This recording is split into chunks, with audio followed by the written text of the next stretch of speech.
Velázquez, El Greco, Murillo, Zurbarán, Fernandez. Autant de noms célèbres des XVIe et XVIIe siècles. Ils sont artistes, vivent en Espagne et travaillent pour le roi ou l'Église. L'art s'inscrit alors à la croisée de la religion et des guerres. Comment expliquer que 300 ans plus tard, leurs œuvres continuent de nous toucher au cœur?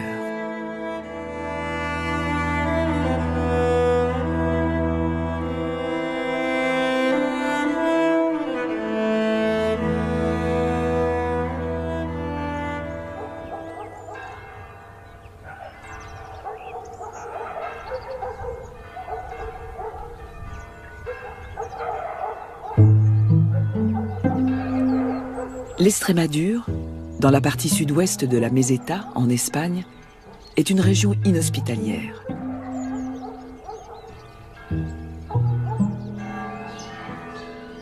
À l'écart des centres urbains se trouve un impressionnant sanctuaire, le monastère royal de Santa Maria de Guadalupe. Christophe Colomb s'en est inspiré pour baptiser l'île, aujourd'hui connue sous le nom de Guadeloupe.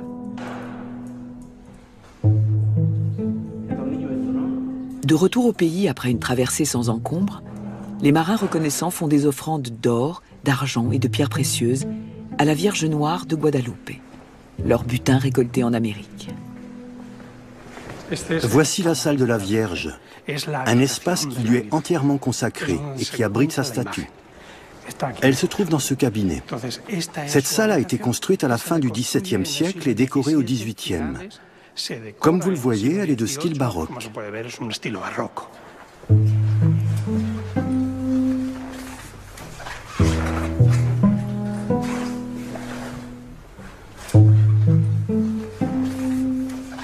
À Guadalupe, nous sommes plongés au cœur de l'âge d'or espagnol.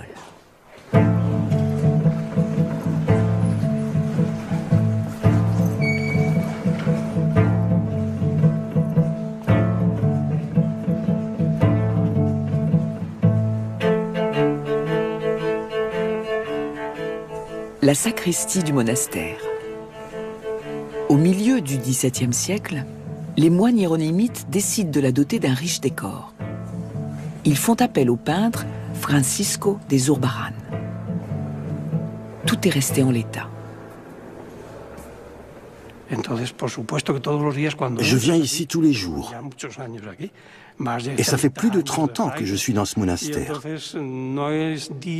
Et tous les jours, j'éprouve un sentiment d'émerveillement. Vous avez là les tableaux peints par Zurbarán. Il y en a dans la sacristie et dans la chapelle de Saint-Jérôme, où l'on peut admirer 3 œuvres majeures, notamment le tableau central de ce retable, considéré comme une des œuvres les plus importantes du peintre. On l'appelle la perle de Zurbarán. C'est une toile magnifique. L'apothéose de Saint-Jérôme fait partie d'un cycle de tableaux consacrés à la vie du saint.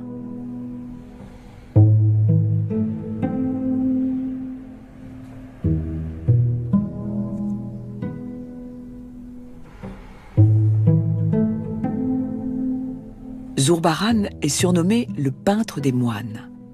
Sa peinture rend à la perfection le recueillement propre à la vie monastique. Les ordres religieux sont très demandeurs et ont les moyens financiers de lui passer de nombreuses commandes.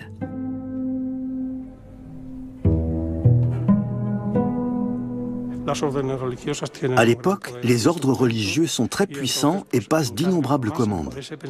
Ils estiment que pour Dieu, rien n'est trop beau, peu importe le prix. Zurbarán est l'un des peintres les plus brillants du siècle d'or espagnol.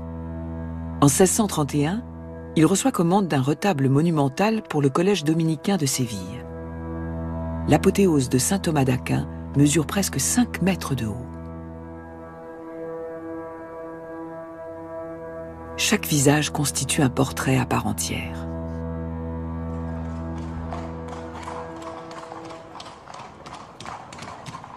Zurbarán est un peintre très apprécié de son vivant. Les édiles de Séville le pressent de quitter son village andalou pour venir s'installer dans l'opulente cité. Le provincial devient maître peintre et connaît la consécration grâce à une composition pour la cathédrale de Séville.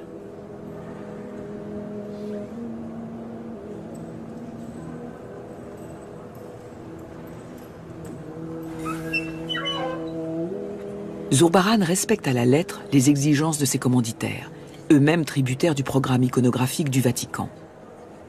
Depuis le Concile de Trente, l'art sacré est codifié afin de mieux mettre en valeur la religion catholique.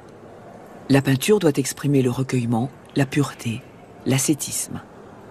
Zurbarán remplit son contrat avec brio.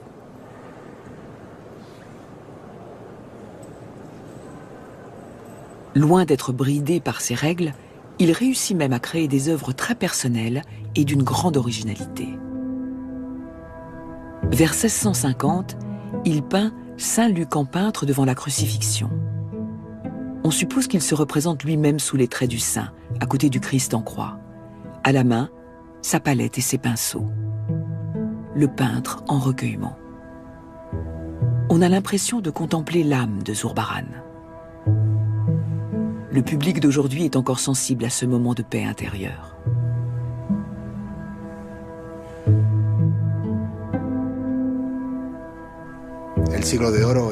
Le siècle d'or reste gravé dans la mémoire des Espagnols. C'est une période faste. En Espagne, il s'est produit une situation paradoxale. Cette période de grand rayonnement culturel n'a pas eu son pendant sur le plan politique.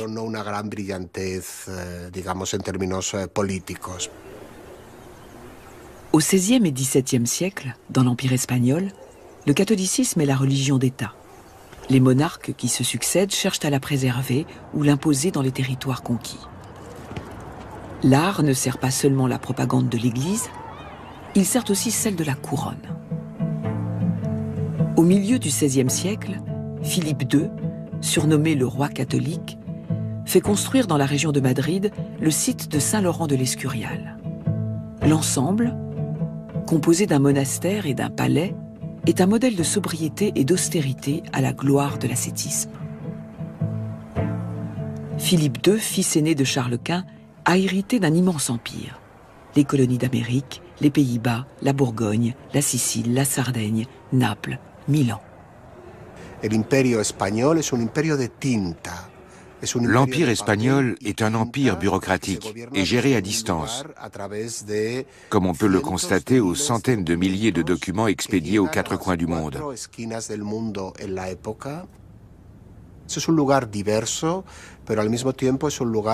Le siège de la monarchie est un lieu cosmopolite qui concentre tous les pouvoirs.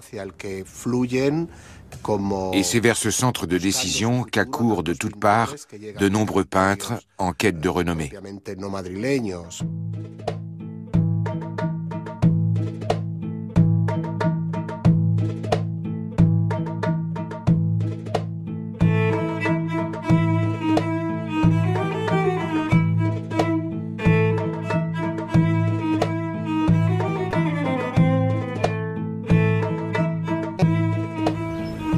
Parmi ces peintres en quête de renommée à la cour d'Espagne, l'un est né en Crète et exerce son art en Italie. Au printemps 1577, il arrive à Tolède. Son nom, Dominikos Theotokopoulos. Mais il se fait appeler en toute simplicité El Greco, le grec. Il va immortaliser la cité royale de Tolède dans une série de tableaux d'une grande modernité pour l'époque.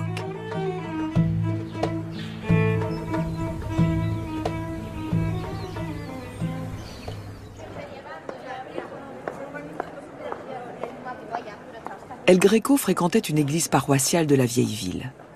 Elle abrite un précieux patrimoine dont le père Gerardo Ortega est le gardien. Il s'agit d'un des chefs-d'œuvre du peintre. Le tableau est exposé dans une salle séparée pour éviter que le flot de touristes ne perturbe le bon déroulement des offices.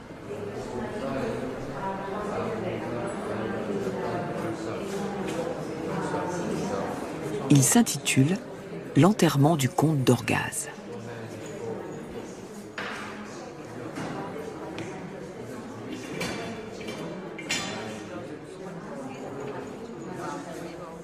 Vous avez un instant? Regardez bien ce que je vais vous montrer. Vous allez voir la profondeur de ce tableau. Regardez. Observez bien ce qui va se passer, rien qu'un instant. Vous voyez un homme qui donne des explications tout en se promenant au milieu des personnages. D'après l'actuel curé de Santo Tomé, le père Gerardo Ortega, il n'est pas farfelu de penser que ce personnage est Don Andrés Núñez, de Madrid, celui-là même qui a commandé cette incroyable œuvre d'art au Gréco. Mais que raconte ce tableau énigmatique? Il raconte l'histoire d'un gentilhomme, le dernier comte d'Orgaz, qui lègue une fortune à sa paroisse. Seuls 2 personnages regardent directement le spectateur. El Greco, au milieu, tous les autres regardent la scène.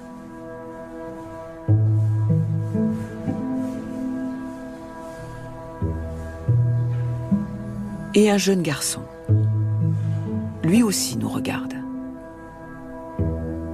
Il s'agit du fils d'El Greco, que le peintre élève seul après la mort de sa mère. Surplombant l'assemblée, un ange apparaît au centre, dans la partie céleste du tableau. Il porte un nouveau-né.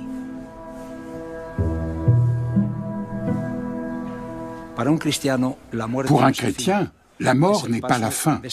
C'est le passage de cette vie à une autre. C'est une naissance. Et voici comment il la matérialise. Au-dessus des personnages se trouve un nuage qui s'étire de cette façon, représentant une vulve maternelle.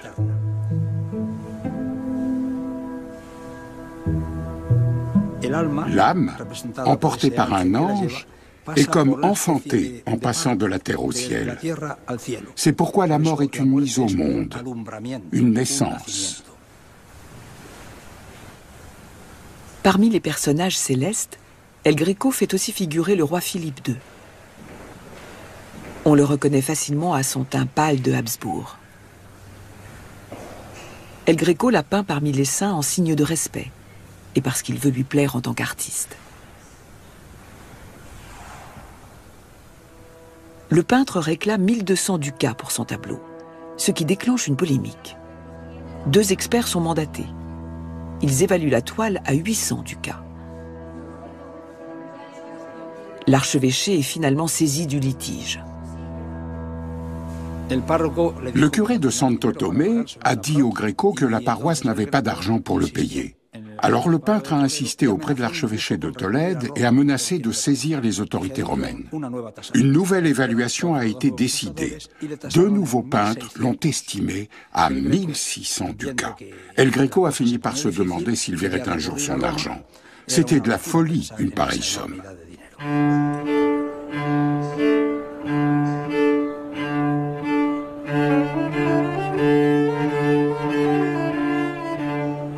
Finalement, le curé paiera de sa poche la moitié des 1200 ducats. L'autre moitié sera réglée par la paroisse grâce à l'argenterie de l'église.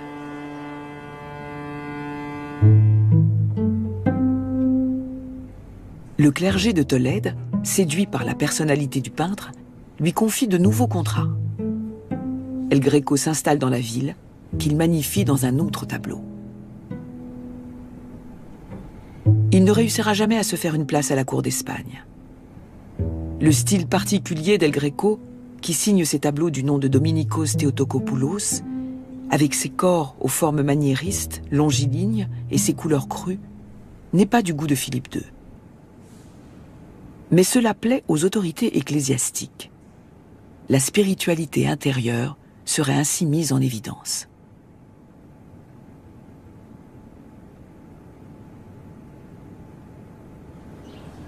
En 1600, El Greco se frotte à l'Inquisition espagnole. On lui commande un portrait du grand inquisiteur et archevêque de Séville, Fernando Niño de Guevara. Comment le représente-t-il?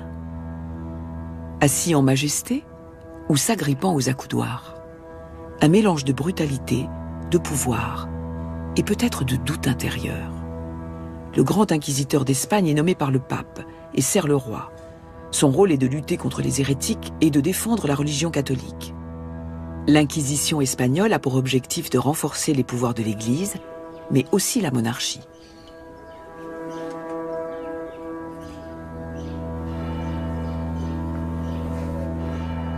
Ce tableau montre un tribunal inquisitorial. Sur l'ordre de l'Église catholique, les croyants d'autres confessions, mais aussi les juifs et les musulmans convertis, ainsi que les protestants, sont persécutés, torturés, condamnés au bûcher et exécutés en place publique. Quelle est l'attitude d'El Greco, un peintre de commande, vis-à-vis de cette brutale répression menée par l'Église catholique? Quelle pouvait être sa marge de manœuvre? Ces tableaux mettent en scène des motifs et des thèmes religieux. Mais El Greco s'en affranchit en développant un style pictural qui n'appartient qu'à lui. Il donne à la couleur une touche impressionniste qui continue de nous étonner.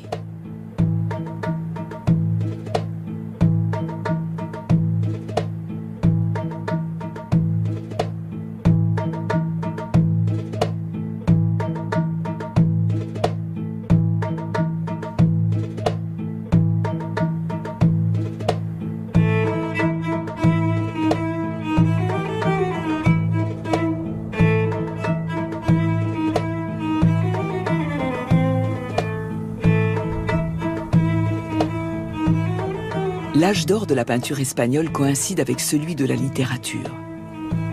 Les moulins à vent au sud de Madrid rappellent le chevalier à la triste figure. En 1605, Miguel de Cervantes publie son ingénieux hidalgo Don Quichotte de la Mancha.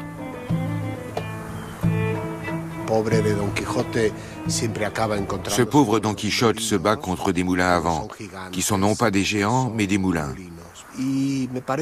C'est quelque chose de très présent dans la culture hispanique de l'époque.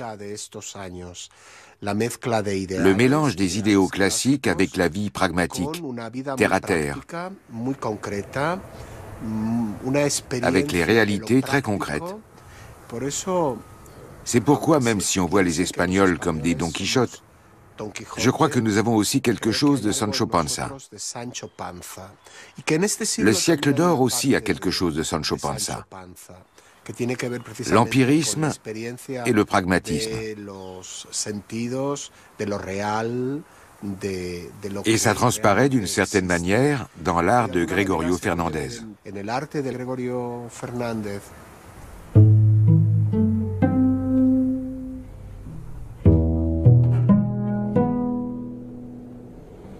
Gregorio Fernandez est un contemporain de Cervantes et vit à Valladolid, où il s'est imposé comme l'un des maîtres de la sculpture religieuse polychrome.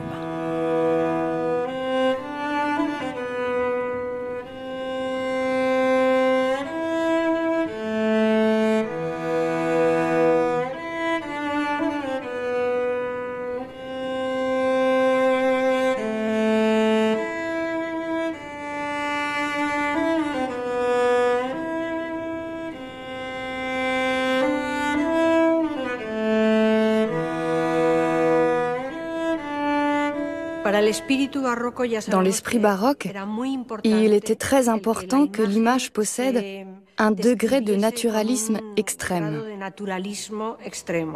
Il ne s'agissait pas d'idéaliser la beauté, bien au contraire. On voulait produire un effet dramatique, tragique. Gregorio Fernandez étudie l'anatomie sur des personnes décédées, épuise ses matériaux dans la nature. Le corps est en bois.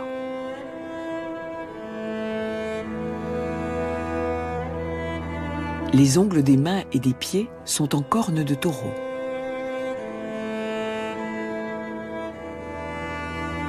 Les dents sont en ivoire. Et il comble les plaies de morceaux de liège. Tous ces matériaux sont travaillés de manière à créer un choc émotionnel, pour donner l'impression d'être devant une personne en chair et en os et non devant une statue. C'est très caractéristique de l'art espagnol de l'époque.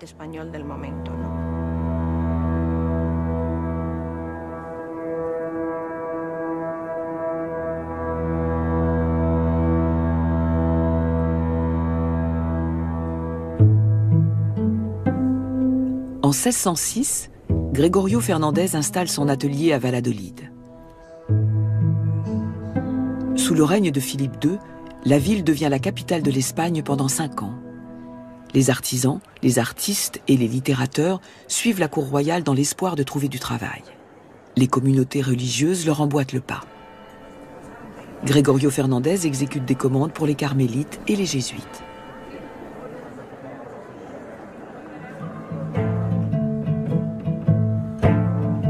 Ces monumentales sculptures en bois étaient jadis portées dans les rues de Valladolid lors de processions.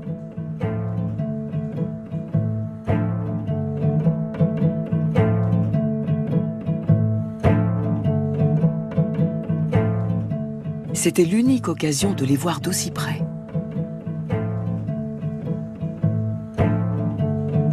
Jusque dans les moindres détails de l'étoffe et du lassage. À l'époque, la sculpture devient très importante du fait que la peinture est un art beaucoup plus intellectuel.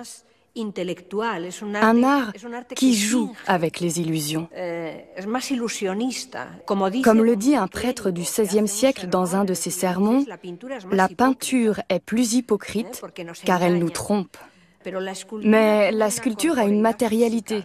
Son propre volume lui confère une force qui impacte directement le spectateur, le fidèle.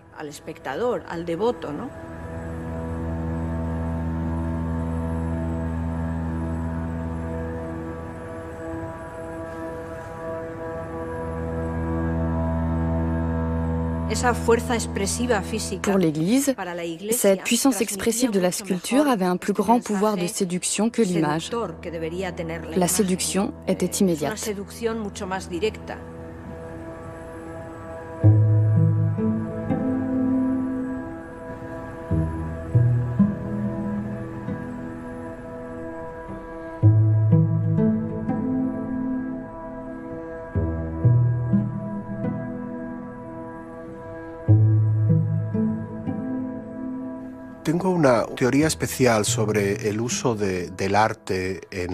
Je pense que l'art, à l'âge d'or espagnol, devait être étroitement lié à l'esprit.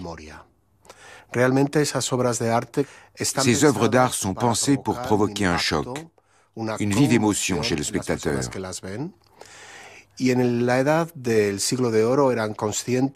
Au siècle d'or, on était conscient que l'on pouvait agir non pas tant sur la raison que sur les sens.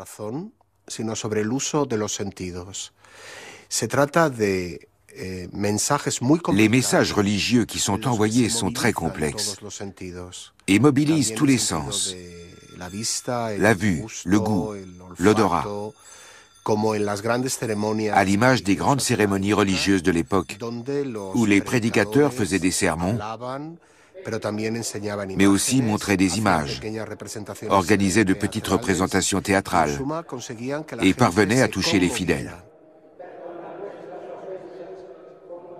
La première réaction était en général de pleurer.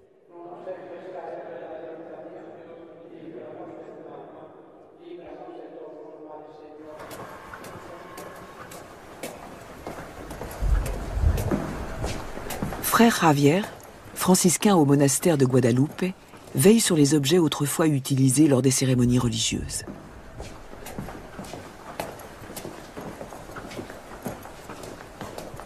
La chapelle des reliquaires est elle aussi de style baroque.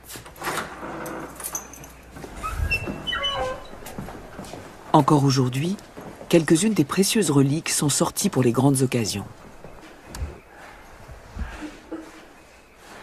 Nous sommes dans la chapelle de Saint-Joseph.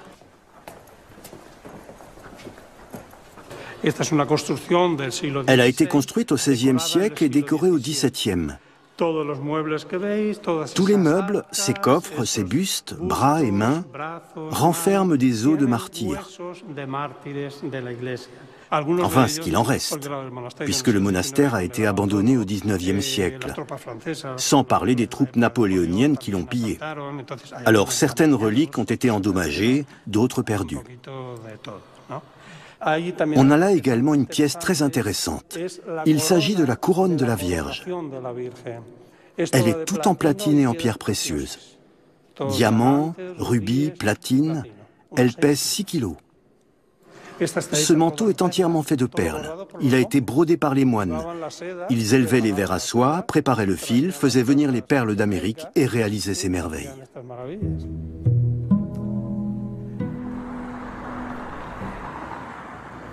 Les pierres et les métaux précieux rapportés d'Amérique par les conquistadors arrivaient dans le port de Séville.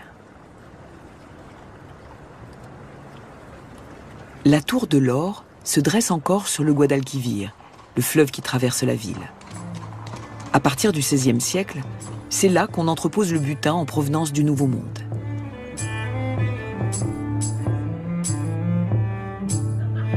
Au XVIe et XVIIe siècle, Séville est une ville marchande très prospère.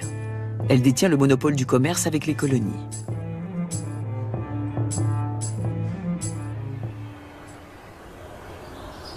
Elle attire marchands, bourgeois et ordres religieux. Parmi les nouveaux arrivants se trouve un avocat d'origine portugaise dont le fils deviendra un des peintres baroques espagnols les plus renommés.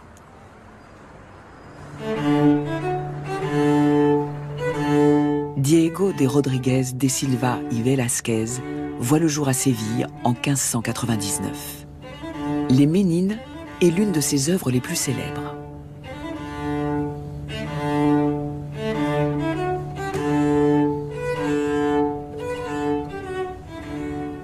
Au centre, l'infante Marguerite Thérèse. Velázquez se représente lui-même en train de peindre, tandis qu'un miroir à l'arrière-plan réfléchit les visages flous du roi et de la reine. À moins qu'il ne réfléchisse le tableau qu'il peint, représentant le couple royal. Un tableau dans le tableau? Velázquez manipule habilement notre perception, nous égare avec virtuosité. Le peintre se permet un autre coup d'éclat. Il peint les nains et les bouffons de cour avec la même application que l'infante. Il fait de ceux et celles qui divertissent la famille royale un portrait digne et sérieux.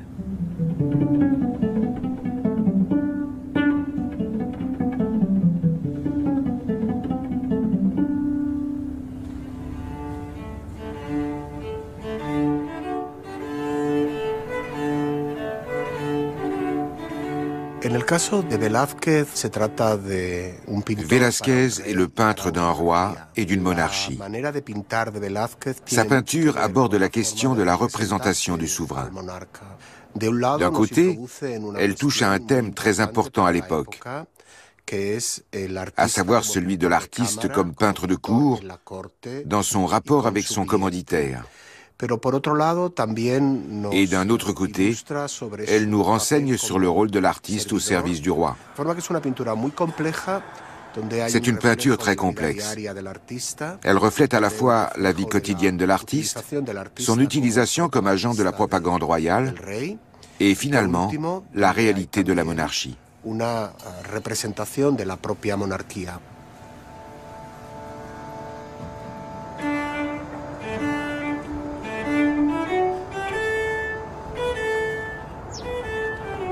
Comment peindre un roi? En 1622, à l'âge de 23 ans, Velázquez quitte Séville pour aller à Madrid étudier la collection de peinture de l'Escurial. Il désire entrer dans les bonnes grâces du nouveau roi, Philippe IV, âgé de 17 ans, le petit-fils de Philippe II.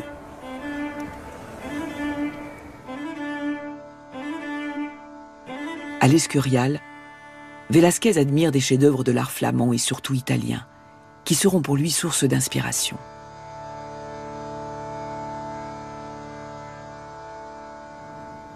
Le plus proche conseiller du jeune souverain, le comte-duc d'Olivares, prend le jeune peintre sévillan sous son aile.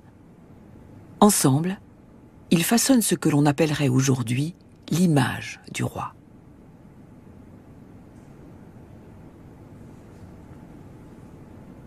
Velázquez exécute des portraits dans un style relativement dépouillé. Durant plus de 40 ans, il peindra le roi Philippe IV, l'avant-dernier Habsbourg sur le trône d'Espagne.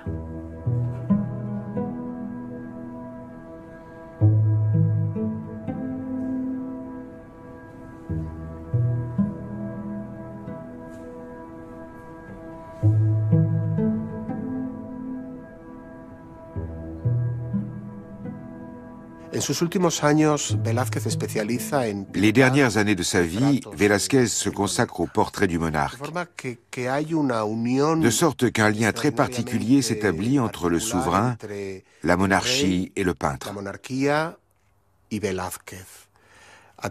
On s'en aperçoit à travers ses témoignages picturaux. Il montre à la fois la force et la faiblesse du roi, que seule la main géniale de Velázquez parvient à saisir. Ce sont des portraits de l'âme.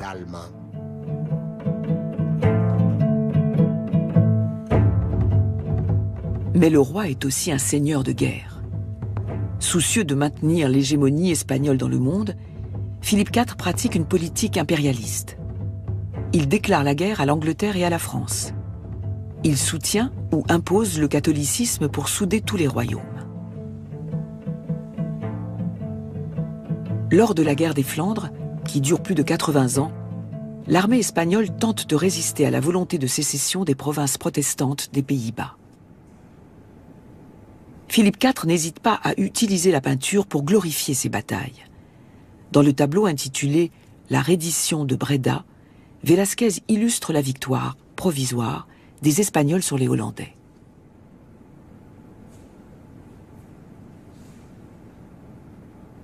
À l'écart de la soldatesque, on découvre un visage qui rappelle les traits de Velázquez.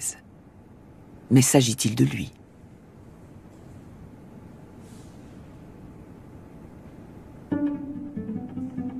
Cette étude d'un homme faisait partie de la succession du peintre. Si on la compare à ses autres autoportraits, il semble que le visage à l'extrême droite du tableau soit bel et bien celui de Velázquez.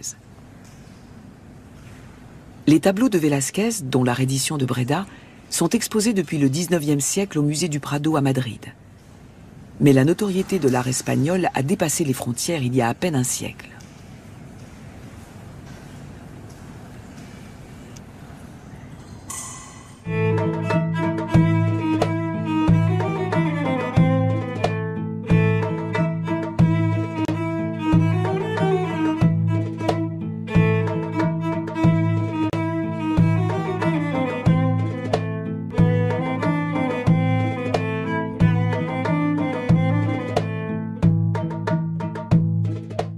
En 1881, un historien de l'art allemand entreprend un long voyage au-delà des Pyrénées pour acquérir des œuvres. Wilhelm von Bode, le futur directeur général des musées nationaux de Berlin. En Espagne, il tient un carnet de voyage dans lequel il consigne l'achat d'un buste mystérieux, celui d'une Mater Dolorosa, une Pietà.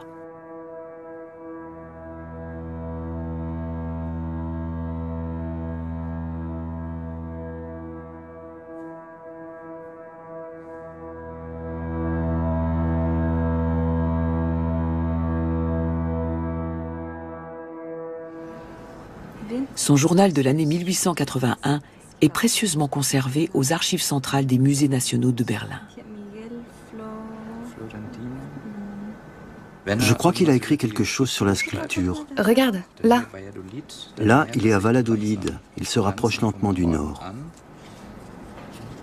Et ici, il a écrit Madrid. Il a fait des dessins, on dirait une procession. Il a sûrement visité le Prado et admiré les retables. Il a acheté la sculpture à un marchand d'art à la fin de son voyage, juste avant de repartir. Des actes de vente témoignent des sommes importantes qu'il faut alors débourser pour acheter des œuvres d'art espagnoles. La Mater Dolorosa de Pedro Roldán devient la coqueluche du public. D'après les anciens manuscrits que nous avons trouvés, tout le monde était en admiration devant cette sculpture. Elle était tellement vivante, avec ses larmes qui lui coulaient sur les joues. C'est une des rares sculptures en bois polychrome exposées dans une galerie allemande. C'est un vrai petit bijou que Bode a déniché.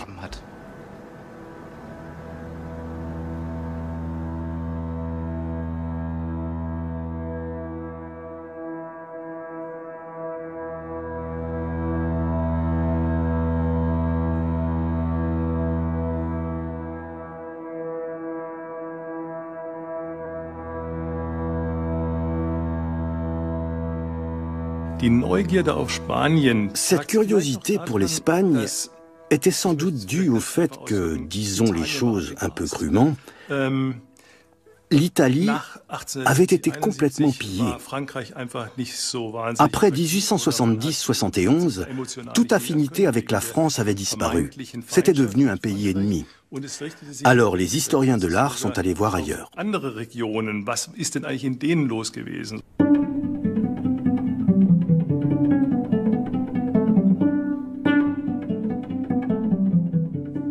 La Pinacothèque de Berlin possède une importante collection d'art baroque espagnol, dont une œuvre de jeunesse de Velázquez, 3 musiciens, peinte en 1616.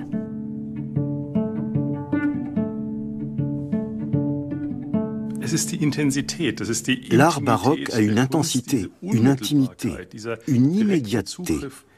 Il est en prise directe avec le spectateur. C'est la force de cet art. Si les artistes espagnols du XVIIe siècle occupent une place privilégiée dans l'histoire de l'art européen, c'est parce qu'ils voulaient miser sur le pouvoir d'expression, la puissance évocatrice des tableaux.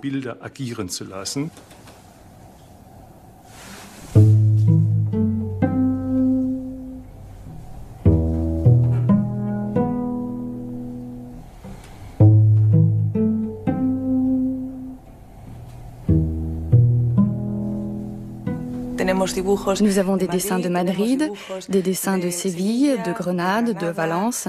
C'est une collection très riche qui explique parfaitement le développement du dessin en Espagne au XVIIe siècle.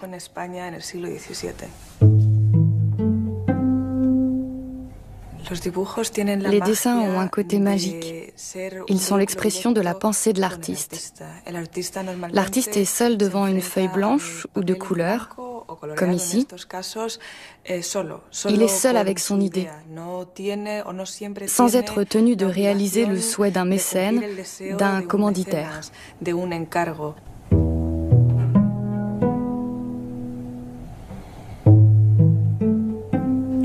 Les dessins de Ribera restent un mystère. C'est un artiste très complexe. Il a exécuté une série de têtes grotesques qu'on a découvertes ces dernières années.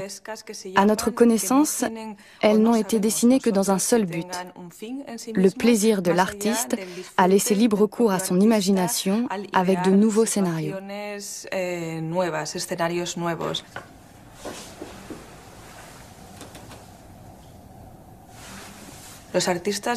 Les artistes utilisent de nombreuses techniques, bien que dans le sud, par exemple en Andalousie, ils aient une préférence pour la plume et l'encre. Dans le dessin de Cano, il y a des traces de fusain. Il s'agit d'une première esquisse au fusain que l'artiste reprend ensuite à la plume et qu'il termine au pinceau, à la gouache, comme le montre aussi l'Assomption de Murillo.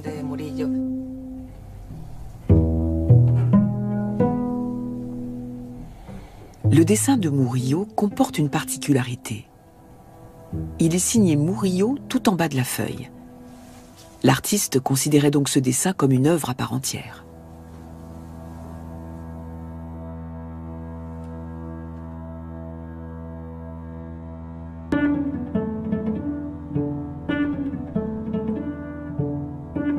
Dans la famille baroque, Bartolomé Esteban Murillo est le peintre de genre.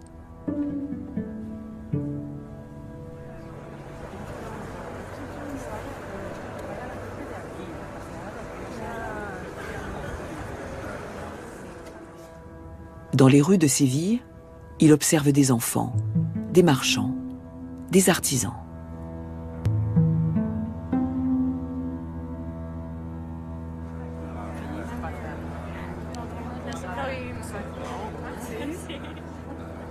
Un marchand fortuné de la ville fait appel à lui pour réaliser son rêve d'œuvre d'art totale de style baroque.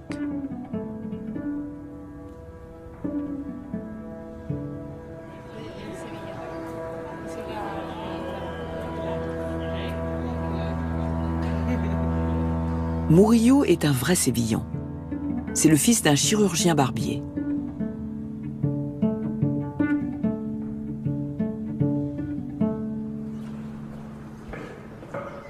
On lui commande plusieurs tableaux destinés à l'église de l'hôpital de la Sainte Charité.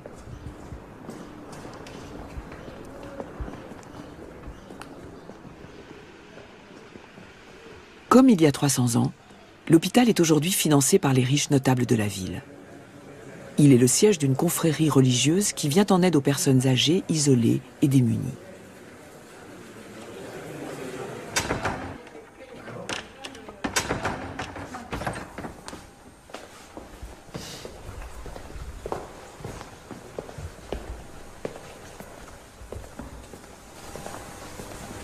Enrique Valdivieso González est l'un des frères bienfaiteurs. Cet historien de l'art décrit l'église comme un grand théâtre baroque. La plupart des tableaux, ceux qui ont pour thème la voie de l'espérance et du salut, sont l'œuvre de Murillo. C'est un peintre agréable, élégant. Cette toile est l'une des plus célèbres du peintre. Elle représente justement la mission et l'engagement des frères de la charité. Elle les invite à suivre un exemple vertueux, celui de la reine Sainte Isabelle de Hongrie, connue pour avoir consacré une grande partie de sa fortune à soigner et nourrir les malades et les pauvres.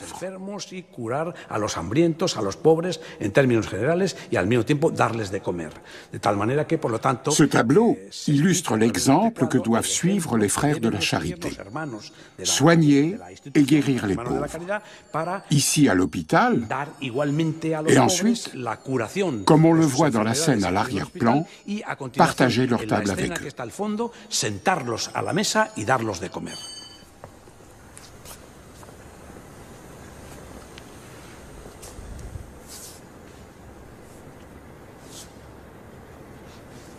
L'opulence de l'hôtel baroque n'est-elle pas contradictoire avec la notion de charité? Le fondateur de l'hôpital, un riche sévillan du nom de Miguel de Mañara, a dépensé une fortune pour le décor à l'esthétique baroque.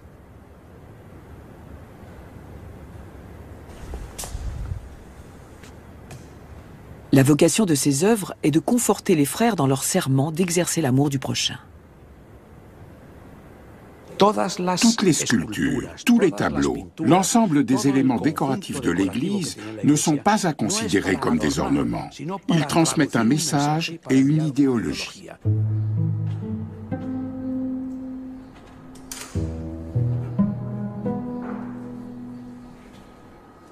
L'Immaculée Conception de Murillo. Cette Madone sur un croissant de lune s'inscrit dans cette démarche en incarnant la pureté et la chasteté. Disons qu'il est dans un état de conservation passable.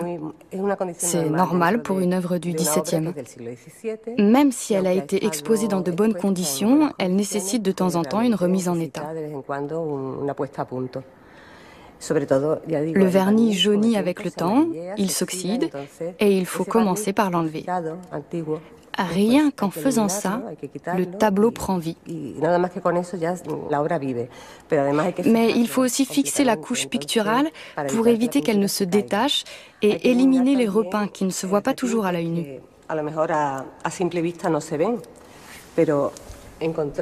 Grâce à la photographie sous ultraviolet notamment, on voit parfaitement qu'il y a de nombreux repeints, c'est-à-dire les ajouts abusifs de peinture dans la zone du visage et sur les mains des angelots. J'ai déjà restauré plusieurs œuvres de Murillo. À l'évidence, il maîtrise parfaitement la technique et il prend un grand plaisir à peindre. Il a une peinture très fluide, avec une pâte épaisse, beaucoup de matière, mais il peint avec une certaine désinvolture. Ce qui ne veut pas dire qu'il donne des coups de pinceau à tort et à travers. Au contraire, il sait très bien ce qu'il fait. Il est très méticuleux et son trait de pinceau est très précis.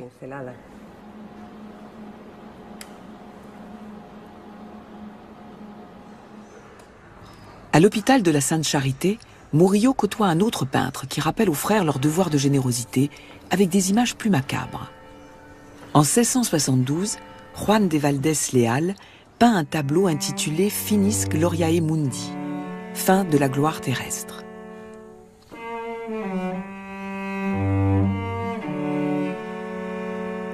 Ce tableau peut-il être interprété comme le signe annonciateur de la fin de l'âge d'or? Ces tableaux sont probablement parmi les plus terribles qu'on ait jamais peints en Occident.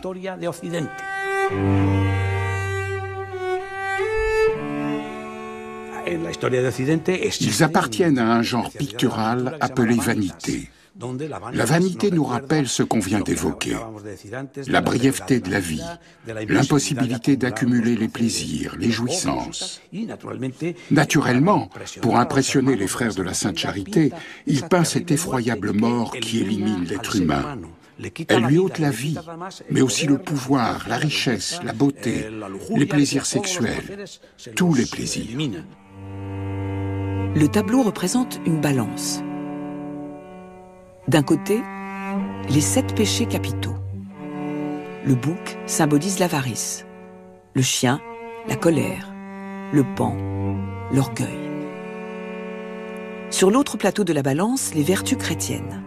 Le chapelet incarne la prière, le pain, la distribution de nourriture aux pauvres, et le crucifix hérissé de clous, la pénitence.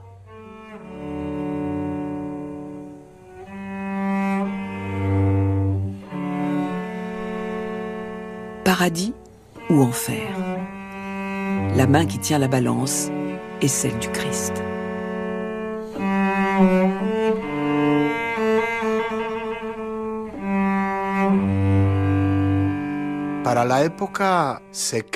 À l'époque, on croit par ce qu'on ressent.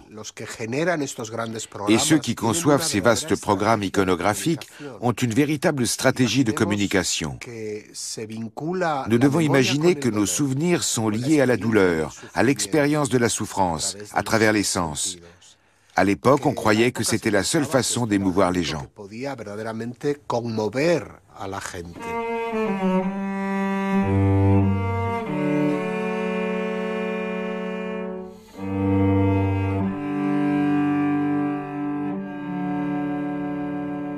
Au milieu du XVIIe siècle, l'âge d'or espagnol amorce son déclin.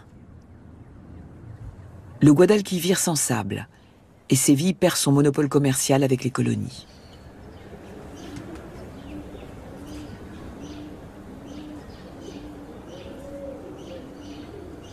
En 1649, une épidémie de peste éclate. Elle sévira durant 1 an et décimera la moitié de la population.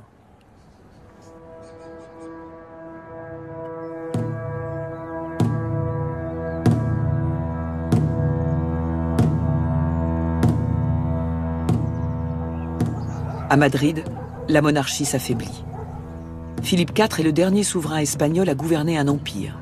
Son règne est marqué par la chute de la démographie, conséquence de plusieurs décennies de guerres, de famines et d'épidémies.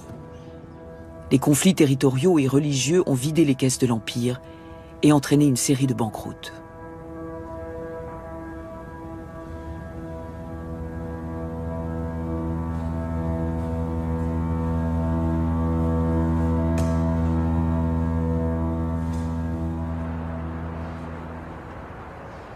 Durant les guerres napoléoniennes, le palais du Buen Retiro à Madrid est presque entièrement brûlé. Aujourd'hui, il ne reste que le salon des royaumes, mais il est vide.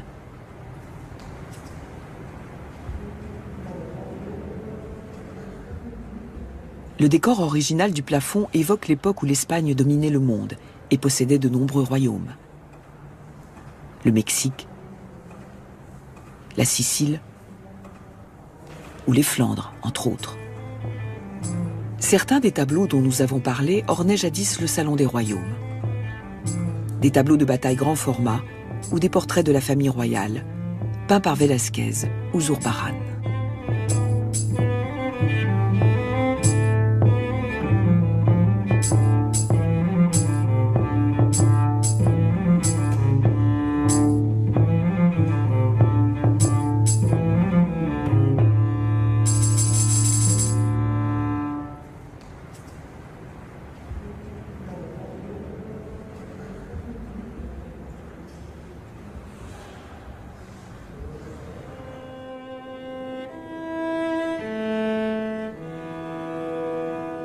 Sur fond de crise politique et d'inquisition, l'art a connu un épanouissement exceptionnel.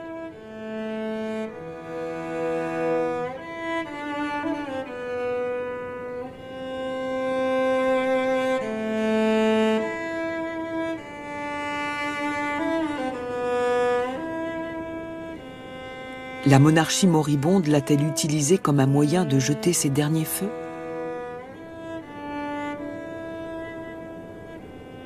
Les artistes dont les compositions nous sont parvenues ont produit des œuvres authentiques et originales. L'art du siècle d'or espagnol continue de nous impressionner par sa dimension tragique et son réalisme. Je me plais à imaginer que ceux qui ont réalisé ces œuvres voulaient toucher les spectateurs au-delà de leur époque. Ils s'attendent peut-être à me voir sourire à la lecture de Don Quichotte, éprouver de la peur devant un tableau de Valdés Leal, ou bien une certaine quiétude devant une toile de Murillo. Imaginez qu'ils ont pensé à ma respiration, à mon ressenti il y a 300 ans, c'est quelque chose de réellement merveilleux.